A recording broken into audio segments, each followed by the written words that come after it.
Welcome to a new edition of Sun City News. I'm your host, Norma Taylor, and here are some of the news stories we're covering for you this week. We update you on important community association news, and we fill you in on the latest news from the recent NRC meeting. Mike Barato gives us the details about the upcoming neighborhood golf tournament. Those stories and more coming up. Sun City News starts now. This is Sun City News with Norma Taylor and the Sun City News team, covering our community and the Lowcountry. All Sun City residents are invited to attend the next Board of Directors quarterly meeting at 2 p.m. on Wednesday, March 27th at Pickney Hall. Come out to the Volunteer Fair from 11 a.m. to 2 p.m. on Saturday, March 23rd in Pickney Hall. There'll be 40 nonprofit organizations from outside the gates, plus representatives from all of the major internal volunteer organizations. Light refreshments will be provided. The phone numbers for the boat/RV lot and campsites have changed. For all inquiries about the boat/RV lot, please call Jerry Harris at 843-705-3525. Jerry will be available from 9 a.m. to noon Mondays, Wednesdays, and Fridays at the facilities office at the Okatee Maintenance Yard. Now, to make a campsite reservation, please call 843-705-3433.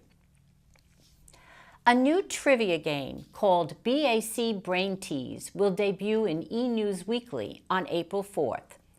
How well do you know Sun City's board-appointed committees? Find out by playing this fun game and be entered to win a prize. Read E! News beginning April 4th for more details. For more information about these events and other community activities, check your email inbox for E! News Weekly or log on to suncityhiltonhead.org.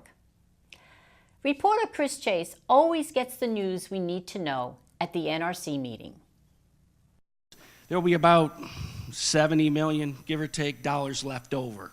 So $70 million will be generated that we can use for off-site traffic improvements, 170. We'll get to that. So that's very important. So the city will use that money and will cooperate, and I'll get into this in a little second, with Beaufort County, DOT, and Jasper County, what traffic improvements need to be made on 170, Argent Boulevard, and 278 to deal with this, obviously, problem that we have now that will be exacerbated in the future. One of the things that came up last time and is going to come up again is safety on our roads. And you all drive them with me, so you all know it. But the things that are most happening most often are, those pause and refresh stop signs where you don't really stop, you kind of roll on through. It's a danger to pedestrians, obviously to bicyclists, and obviously to golf carts. So we're asking everybody to stop.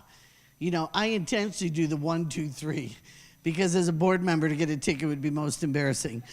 But we are out there enforcing and also speeding. Just so you know, the speeding fine and the rolling the stop sign went up to $100 from $85.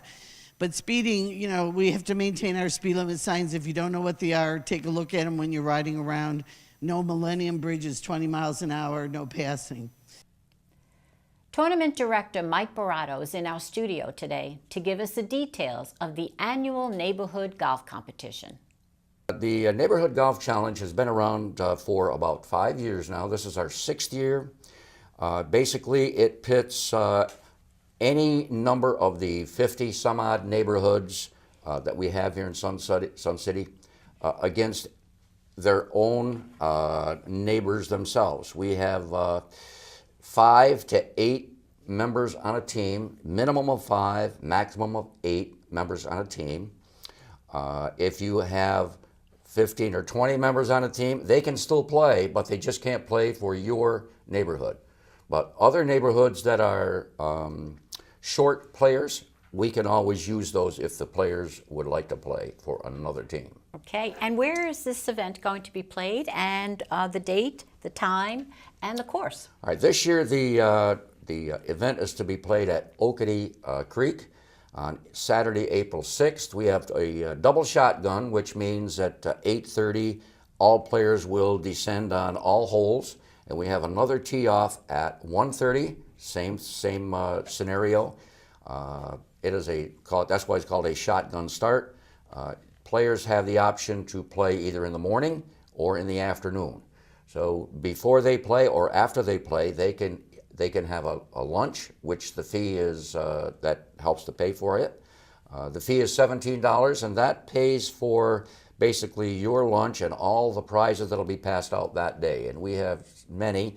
All par threes will be closest to the pin for both men and women, and selected par fives will be closest to the pin on their third shot for both men and women. So there's a lot of things going on that day. Also, there are a lot of chances to Yep, win some prizes. absolutely. And of course, here we have the big trophy, the Neighborhood Challenge Trophy. And I got to look and see, well, who has won 2 years in a row?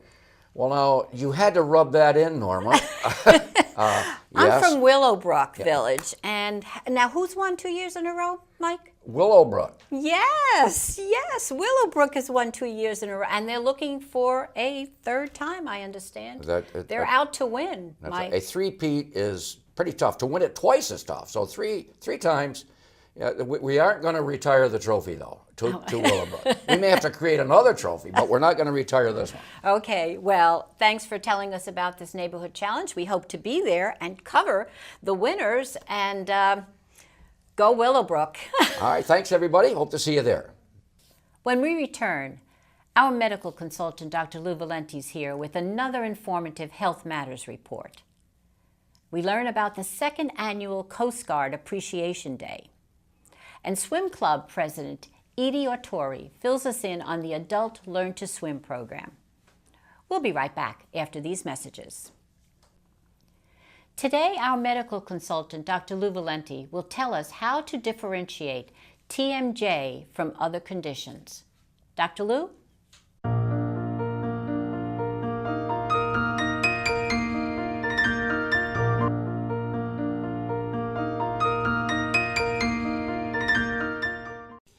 TMJ is a buzzword that has been around for over 40 years and is still unclear as to what exactly it means. TMJ means simply temporomandibular joint, and we all have one in front of each ear. They make it possible for the mouth to move in many directions and all at the same time. For lack of better designation, TMJ has become synonymous with the temporary or protracted discomfort around the head, neck, and distant areas of the body. It is a condition with a battery of different signs and symptoms, or just one or two. This joint is unlike any other in the body and is very complex. Consequently, it is vulnerable to injury. What makes it even more intriguing is the vast array of confusing signs and symptoms. Unless one has knowledge of the anatomy and the functions of the individual components of the joint, it is easy to jump to the conclusions and lump all the symptoms and signs into one basket and give it a name, like TMJ. Then a treatment is proposed that fits everyone alike, and most often with a bite plate. That approach to arrive at a diagnosis is ridiculous as suggesting that pain anywhere in the abdomen requires the removal of a gallbladder. Establishing a diagnosis is a tedious, lengthy process. A careful social and medical history is studied, followed by a thorough examination.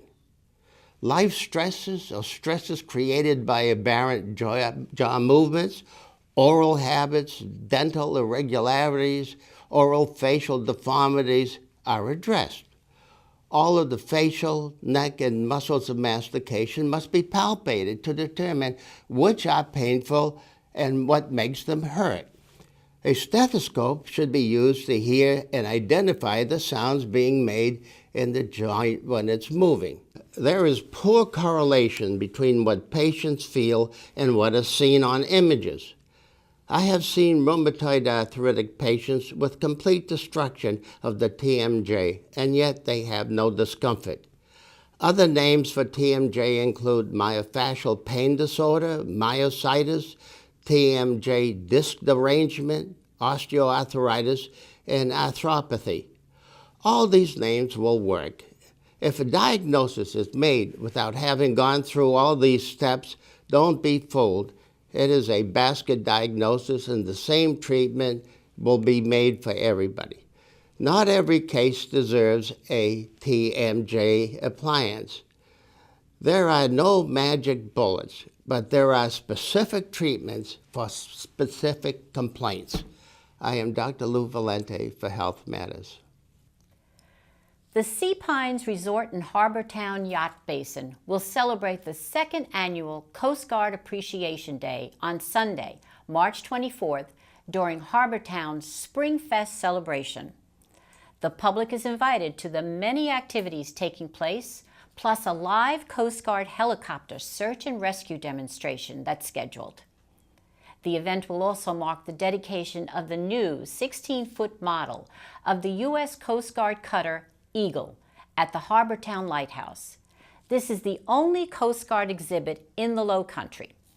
The flotilla members encountered great difficulty in trying to get a 16-foot-long, 9-foot-high, 350-pound ship model inside the lighthouse and hoisted to the 26 feet level and its permanent home. But recently, the impossible installation of the model was completed.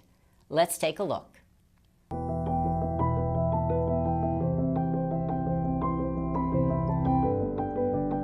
The 295-foot tall ship Eagle is the flagship of the U.S. Coast Guard. It is currently used by the Coast Guard to train Academy cadets in seamanship. In 1996, a replica of this tall ship was constructed by Coast Guard personnel at the Savannah Air Station.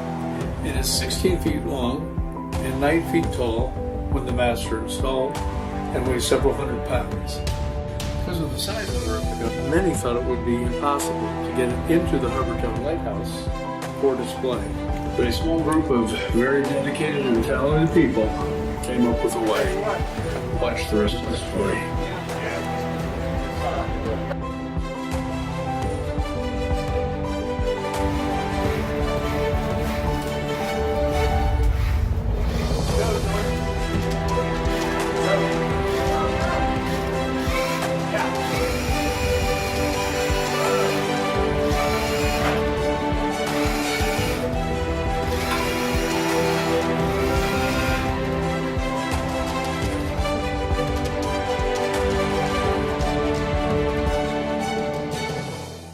The very popular Adult Learn to Swim program returns to the Lake House Pool.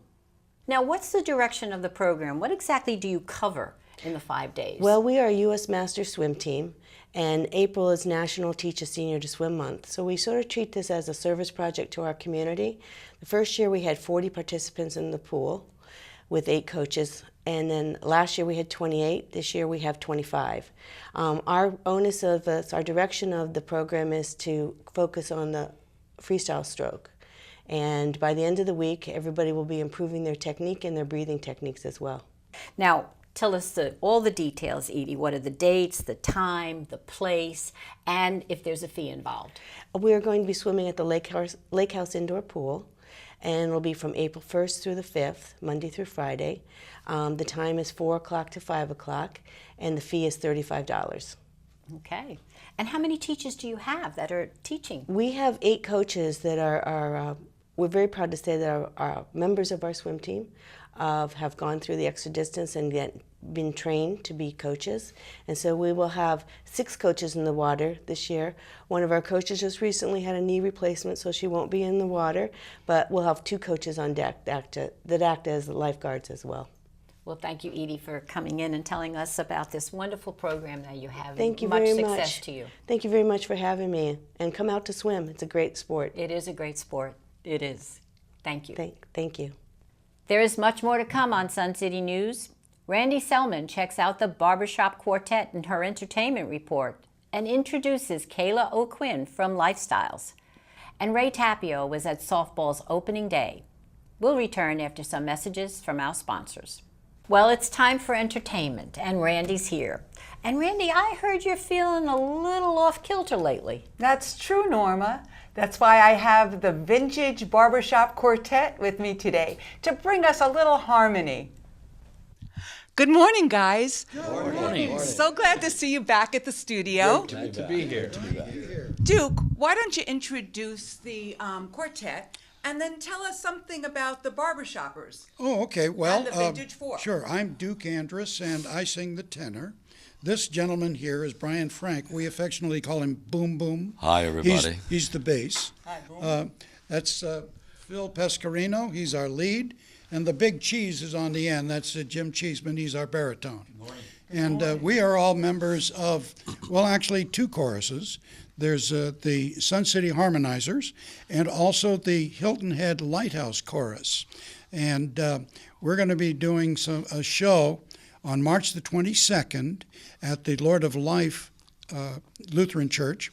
This is a benefit show for the outreach program of St. Stephen's United Methodist Church in Ridgeland. And those folks out there, they're all volunteer. They serve 1,600 people a month out there. And so they need some help. And so that's the reason that we're going to be doing this show. And both choruses from Sun City and Hilton Head are going to be participating as well as our quartet. Hold me is when we're dancing. I don't know why I love you like I do. I don't know why. I just do. I don't know why I love you the way I do. I just do. Don't miss the Boilermaker Jazz Band when they perform in Magnolia Hall on Thursday, March 28th at 7 p.m. The band interprets the Great American Songbook in its own unique fashion, bringing the swinging sounds of the jazz age back to life. Tickets are $22 and available online or at Lifestyle Services. And from Lifestyle Services, we welcome Kayla O'Quinn, focusing on a special event. Kayla? Thank you, Randy. It's great to share some lifestyle news on SCTV this week. We would love to highlight Anna Fedorova coming April 20th.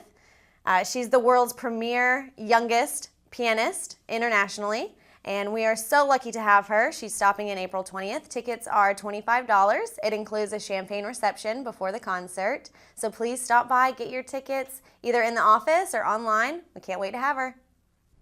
I'm Randy Selman, and that's your entertainment report.